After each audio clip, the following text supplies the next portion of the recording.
Hi friends, ಇತ್ತೀಚೆಗೆ ಇಡೀ ದೇಶದಲ್ಲಿ ಸಣ್ಣ ಸಣ್ಣ ವಯಸ್ಸಲ್ಲೇ ಹೃದಯಾಘಾತಕ್ಕೆ ಜೀವ ಬಿಡ್ತಿರೋರ ಸಂಖ್ಯೆ ಜಾಸ್ತಿ ಆಗ್ತಾನೆ ಸಾಗ್ತಿದೆ.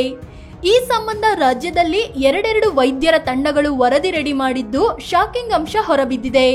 ಹೀಗಾಗಿ ಆ ಎರಡೂ ವರದಿಗಳನ್ನ ಡೀಟೇಲ್ ಆಗಿ ನಿಮ್ಮ ಮುಂದಿಡಲು ಈ ವಿಡಿಯೋ ಮಾಡ್ತಿದ್ದೀವಿ. ಕೊನೆವರೆಗೂ ನೋಡಿ, ಸಾಧ್ಯವಾದಷ್ಟು ಜನರಿಗೆ ಶೇರ್ ಮಾಡಿ. ಅದಕ್ಕೂ ಮೊದಲು ನೀವಿನ್ನು ನಮ್ಮ ಚಾನಲ್ಗೆ ಹೊಸಬರಾಗಿದ್ರೆ ಈಗಲೇ ಸಬ್ಸ್ಕ್ರೈಬ್ ಆಗಿ ಪಕ್ಕದ ಬೆಲ್ ಐಕಾನ್ ಮೇಲೆ ಕ್ಲಿಕ್ ಮಾಡಿ. ಸಿದ್ದು ಸರ್ಕಾರದಿಂದ ಸಮಿತಿ ರಚನೆ.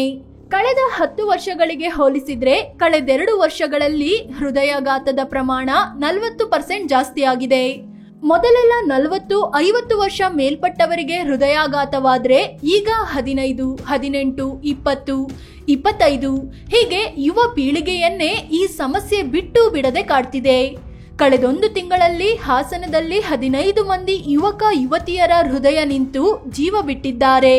ಈ ನಡುವೆ ಕೊರೋನಾ ಲಸಿಕೆ ಹಾಕಿಸ್ಕೊಂಡ್ಮೇಲೆ ಹೃದಯಾಘಾತ ಜಾಸ್ತಿ ಆಗ್ತಿದೆ. ವ್ಯಾಕ್ಸಿನ್ನೇ ಇದಕ್ಕೆಲ್ಲ ಕಾರಣ ಅನ್ನೋ ಮಾತುಗಳು ಕೂಡ ಕೇಳಿ ಬಂದಿದ್ವು. ಹೀಗಾಗಿ ಸಿದ್ದರಾಮಯ್ಯ ಸರ್ಕಾರ ಜಯದೇವ ಹೃದ್ರೋಗ ಸಂಸ್ಥೆ ನಿರ್ದೇಶಕ ಡಾಕ್ಟರ್ ರವೀಂದ್ರ ನೇತೃತ್ವದಲ್ಲಿ ಒಂದು ಸಮಿತಿ ರಚಿಸಿತ್ತು. ಯುವಕರಲ್ಲಿ ಹೃದಯಾಘಾತವಾಗ್ತಿರೋದಕ್ಕೆ ಕಾರಣ ಏನಂತ ಸಂಶೋಧನೆ ಮಾಡಿ ಹೇಳಿ ಅಂತ ಸೂಚಿಸಲಾಗಿತ್ತು. ಈಗ ಈ ವೈದ್ಯರ ಸಮಿತಿಯ ವರದಿ ಸಲ್ಲಿಕೆಯಾಗಿದೆ. ಯುವಕರಲ್ಲಿ ಹೃದಯಾಘಾತಕ್ಕೆ ಕಾರಣವೇನು? ಸಮಿತಿಯ ವರದಿಯಲ್ಲಿ ಏನಿದೆ ಗೊತ್ತಾ? ಸಿದ್ದರಾಮಯ್ಯ ಸರ್ಕಾರ ರಚಿಸಿದ ಈ ಸಮಿತಿ ಇತ್ತೀಚೆಗೆ ಹೃದಯಾಘಾತಕ್ಕೆ ಒಳಗಾದ 18ರಿಂದ 45 ವರ್ಷದ ಒಳಗಿನ 250 ಮಂದಿಯನ್ನು ಆಧಾರವಾಗಿಟ್ಕೊಂಡು ಸಂಶೋಧನೆ ನಡೆಸಿತು. ಇವರೆಲ್ಲರ ಕೇಸ್ ಹಿಸ್ಟರಿ ಪಡೆಯಲಾಗಿದ್ದು, ಧೂಮಪಾನ, ಮದ್ಯಪಾನದಂತ ಅಭ್ಯಾಸ ಇತ್ತ, ಕುಟುಂಬದಲ್ಲಿ ಯಾರಿಗಾದ್ರೂ ಹೃದಯಾಘಾತದ ಹಿಸ್ಟರಿ ಇದೆಯಾ, ಜೀವನ ಶೈಲಿ ಹೇಗಿತ್ತು ಅನ್ನೋದು ಸೇರಿದಂತೆ ಎಲ್ಲಾ ಮಾಹಿತಿಗಳನ್ನ ಪಡೆದು ಸಂಶೋಧನೆ ನಡೆಸಲಾಯಿತು. ಇದೀಗ ವರದಿ ನೀಡಿದ್ದು ಕೊರೋನಾ ಲಸಿಕೆಯಿಂದ ಹೃದಯಾಘಾತಗಳು ಸಂಭವಿಸ್ತಿಲ್ಲ ಅನ್ನೋದನ್ನ ವೈದ್ಯರ ತಂಡ ಸ್ಪಷ್ಟಪಡಿಸಿದೆ. ಆದ್ರೆ ಯುವ ಪೀಳಿಗೆಯಲ್ಲಿರೋ ಕೆಲ ಅಭ್ಯಾಸಗಳು, ಚಟಗಳು ಹೃದಯಾಘಾತಕ್ಕೆ ಕಾರಣ ಅಂತ ಗೊತ್ತಾಗಿದೆ. ಅಂದ್ರೆ ಗುಟ್ಕಾ, ತಂಬಾಕು ಸೇವನೆ, ಧೂಮಪಾನ, ಮದ್ಯಪಾನ ಯುವ ಪೀಳಿಗೆಯಲ್ಲಿನ ಹೃದಯಾಘಾತಕ್ಕೆ ಪ್ರಮುಖ ಕಾರಣವಾಗಿದೆ. ಇನ್ನು ಕುಟುಂಬದ ಅನುವಂಶೀಯ ಕಾಯಿಲೆ ಮತ್ತು ಬೇರೆ ಕಾಯಿಲೆಗಳಿಂದ ಬಳಲುತ್ತಿರೋರಿಗೂ ಹೃದಯಾಘಾತವಾಗ್ತಿರೋದು ಬಯಲಾಗಿದೆ. ಇವೆಲ್ಲದರ ಜೊತೆಗೆ ವ್ಯಾಯಾಮ ಮತ್ತು ದೈಹಿಕ ಚಟುವಟಿಕೆಯ ಕೊರತೆ ಕೂಡ ಹೃದಯ ಕೈಕೊಡಲು ಪ್ರಮುಖ ಕಾರಣವಾಗಿದೆ. ಮಕ್ಕಳ ಹೃದಯಾಘಾತದ ಬಗ್ಗೆಯೂ ವರದಿ. ಬರೀ ಯುವ ಪೀಳಿಗೆ ಮಾತ್ರವಲ್ಲ, 10-14 ವರ್ಷದ ಮಕ್ಕಳಿಗೂ ಹೃದಯಾಘಾತವಾಗ್ತಿರೋ ಘಟನೆಗಳು ವರದಿಯಾಗ್ತಿವೆ. ಹೀಗಾಗಿ ಹುಬ್ಬಳ್ಳಿಯ KMCRI ಆಸ್ಪತ್ರೆಯ ತಜ್ಞರು ಮತ್ತು ವೈದ್ಯರು ಸೇರ್ಕೊಂಡು ಒಂದು ಸಂಶೋಧನೆ ನಡೆಸಿದ್ರು. ಇದರಲ್ಲಿ ಧಾರವಾಡ ಜಿಲ್ಲೆಯ 6 ಶಾಲೆಗಳ 8 ಮತ್ತು 9ನೇ ತರಗತಿಯಲ್ಲಿ ಓದುತ್ತಿರುವ 30 ವಿದ್ಯಾರ್ಥಿಗಳನ್ನ ಆಯ್ಕೆ ಮಾಡಲಾಗಿತ್ತು. ಅದು ಕೂಡ ತೂಕ ಹೆಚ್ಚಿರುವ ವಿದ್ಯಾರ್ಥಿಗಳು. ಆ 30 ವಿದ್ಯಾರ್ಥಿಗಳ ಪೈಕಿ 26 ಮಂದಿಯಲ್ಲಿ ವಿವಿಧ ಸಮಸ್ಯೆಗಳು ಪತ್ತೆಯಾಗಿವೆ.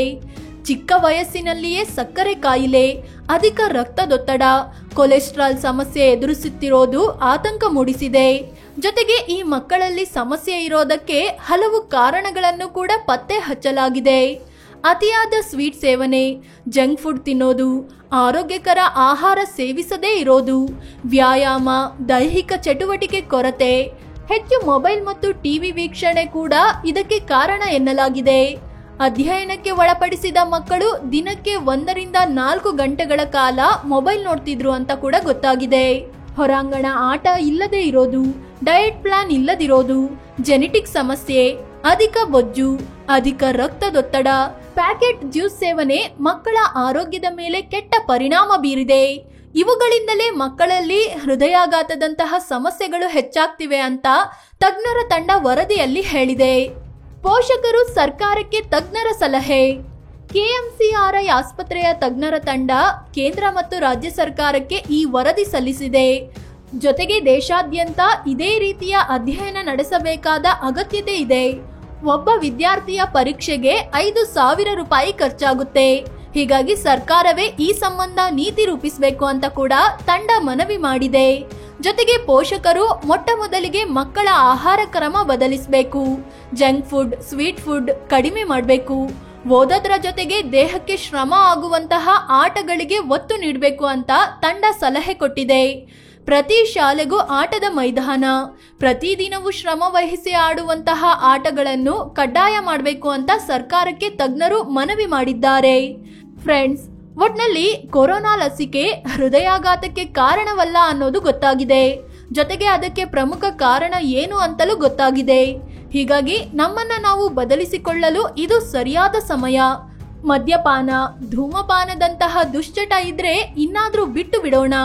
ಮಕ್ಕಳಿಗೆ ಆರೋಗ್ಯಕರವಾದ ಮನೆ ಆಹಾರ ಮಾತ್ರ ಕೊಡೋಣ. ಮೊಬೈಲ್, ಟಿವಿ ಕಡಿಮೆ ಮಾಡಿ ಅವರನ್ನ ಆಟ ಆಡಿಸೋಕೆ ಟೈಮ್ ಕೊಡೋಣ ಅನ್ನೋದು ನಮ್ಮ ಆಶಯ. ಈ ಬಗ್ಗೆ ನಿಮ್ಗೇನ್ ಅನ್ಸುತ್ತೆ ಅಂತ ಕಾಮೆಂಟ್ ಮಾಡಿ ಹೇಳಿ. ಅದೇ ರೀತಿ ನೀವಿನ್ನೂ ನಮ್ಮ ಚಾನಲ್ಗೆ ಸಬ್ಸ್ಕ್ರೈಬ್ ಆಗಿಲ್ಲ ಅಂದ್ರೆ ಈಗಲೇ ಆಗಿ ಪಕ್ಕದ ಬೆಲ್ ಐಕಾನ್ ಮೇಲೆ ಕ್ಲಿಕ್ ಮಾಡಿ.